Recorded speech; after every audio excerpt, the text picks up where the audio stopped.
Jay Pratibha, Jay Pratibha, Jay Pratibha. Once a Pratibhian, once a Pratibhian.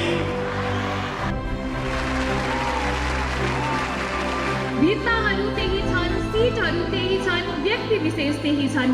फरक यति छ, हजुरहरूले हामीलाई स्वागत गर्नुभएको थियो, हामीले हजुरहरूलाई बिदाई गर्दैछौँ। आज हजुरहरू यहाँबाट बिदाई भएर गए पनि प्रतिभाको प्राङ्गण सदैव हजुरहरूकै हुनेछ। प्रतिभासँग हजुरहरूको नाता सधैँ अमर रहनेछ।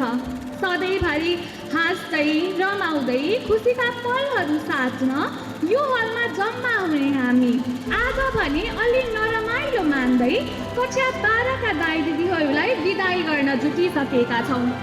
गुरुलाई रेस्पेक्ट गर्न सक्नुभयो, अभिभावकलाई रेस्पेक्ट गर्न सक्नुभयो भने मात्रै तपाईँको अझ यसमा सुन्द हुनेछ।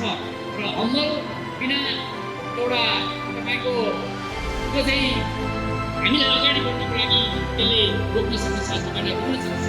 त्यस कारण चाहिँ अलवेज हम्बल बन्नु पनि जरुरी छ। त्यस कारण चाहिँ अनुशासन, मेहनत र काइन्डनेस यी कुरालाई पनि तपाईँहरू साथ लिएर जानु चाहन्छु।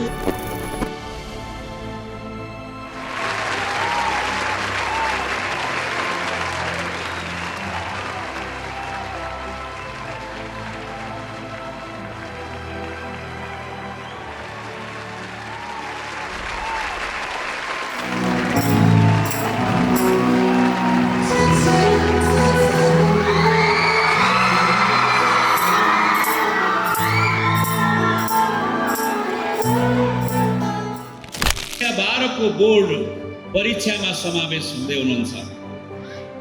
औपचारिक रूपमा कक्षा 11 र 12 को यात्रा सम्भवतः आजको यो स्टेजसँगै टुङ्गिनेछ।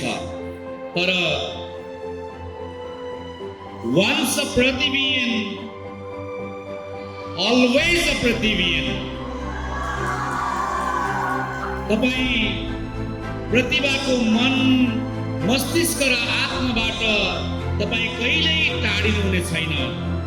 तपाईँ यो प्रतिभा माविको एउटा महत्त्वपूर्ण सदस्यको रूपमा सधैँ सधैँ रहनुहुनेछ।